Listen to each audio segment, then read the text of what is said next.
हम न केवल सृष्टि की उत्पत्ति के बारे में बल्कि अपने स्वरूप को भी जान लेते हैं। साथियों नमस्कार। साथियों, इस जीवन से मुक्ति के लिए, मोक्ष के लिए, उस परम को उपलब्ध होने के लिए हम अलग अलग मार्गों का अनुसरण करते हैं, जिनमें से एक मार्ग सांख्य मार्ग भी है। साथियों, सांख्य मार्ग स्वयं विष्णु भगवान के 5वें अवतार कपिल मुनि की देन है।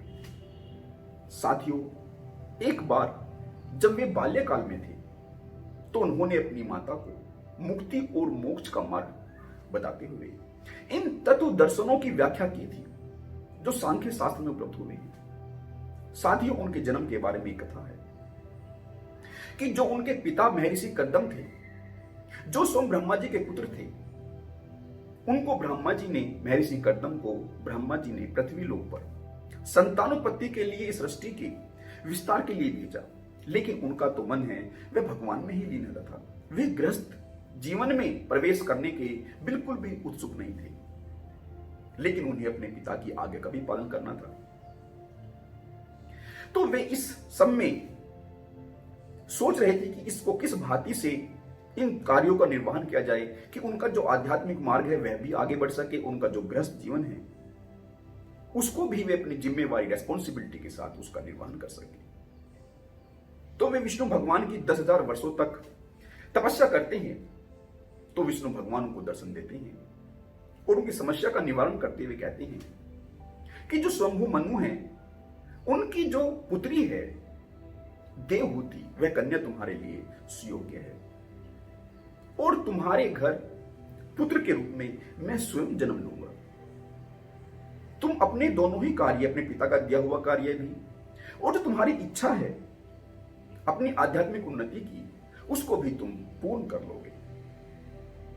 और साथियों, ऐसा कहकर भगवान विष्णु अंतर ध्यान हो जाते हैं और फिर एक दिन के बाद स्वयंभू मनु महर्षि कदम की कुटिया पर अपनी पत्नी शतरूपा और अपनी पुत्री देवहूति के साथ उनकी कुटिया, उनके आश्रम पर आते हैं और वे अपनी जो पुत्री है देवहूति, उसके विवाह का प्रस्ताव महर्षि कदम के सामने रखते हैं। तो महर्षि कदम उनको अपनी सारी बात बताते हैं और एक शर्त उनके सामने रखते हैं कि ठीक है, मैं गृहस्थ जीवन में प्रवेश इस शर्त पर करूंगा कि जब मैं अपने पिता का कार्य कर लूंगा तो फिर मैं पुनः संन्यास के मार्ग पर, अपने आध्यात्मिक मार्ग पर निकल जाऊंगा।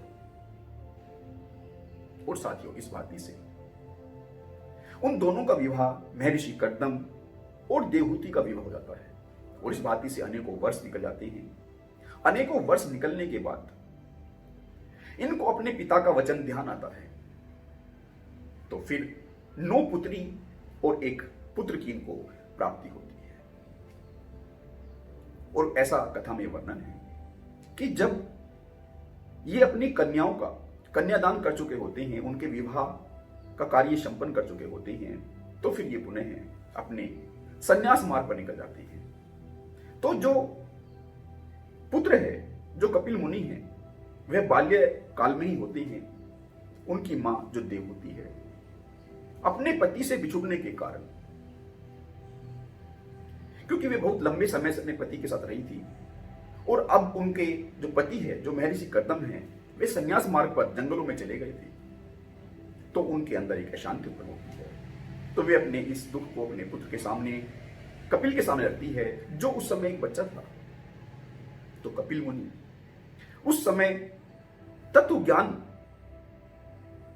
का जो एक दर्शन है वो अपनी माता को देते हैं और यह इस भांति से मुक्ति और मोक्ष का मार्ग उनकी माता के लिए प्रशस्त हो जाता है। साथियों, यह जो तत्व दर्शन है, जो सांख्य दर्शन के नाम से कहलाता है, साथियों, इसमें 2 तत्वों को, प्रकृति और पुरुष को मेन माना गया है।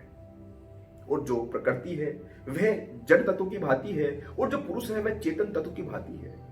लेकिन जब पुरुष तत्व अपने आप को कर्ता मान लेता है, उसके अंदर कर्ता का भाव आ जाता है, तो फिर वह दुख और सुख को भी लपेट लेता है। सुख और दुख के चपेट में वह आ जाता है, क्योंकि कर्ता प्रकृति है, पुरुष नहीं है। और जब उसका वह ज्ञान टूटता है तो फिर वे सुख और दुख पर्दे की भांति गायब हो जाते हैं। साथियों, वास्तव में जब प्रकृति और पुरुष का मिलन होता है तो इनके मिलन से बुद्धि का और बुद्धि से अहंकार का और अहंकार से 5 तन्मात्राओं और मन का जन्म होता है। और साथियों, जो 5 तन्मात्राएं होती है उनसे 5 ज्ञानेंद्रियों, 5 कर्मेंद्रियों और 5 स्थूल भूत का जन्म होता है। और साथियों, इस भांति से जो ये 23 तत्व होते हैं जो प्रकृति और पुरुष से उत्पन्न होते हैं, ये 23 तत्व विकारी होते हैं और प्रकृति स्वयं अविकारी होती है। और साथियों, इस भांति से जब हम इन सभी तत्वों को अनुभूत करते हैं तो हम न केवल सृष्टि की उत्पत्ति के बारे में बल्कि अपने स्वरूप को भी जान लेते हैं। हमारा इन तत्वों का अनुभव स्वयं का अनुभव बन जाता है। और इस भांति से यह जो सांख्य दर्शन है, यह हमारी आध्यात्मिक उन्नति में,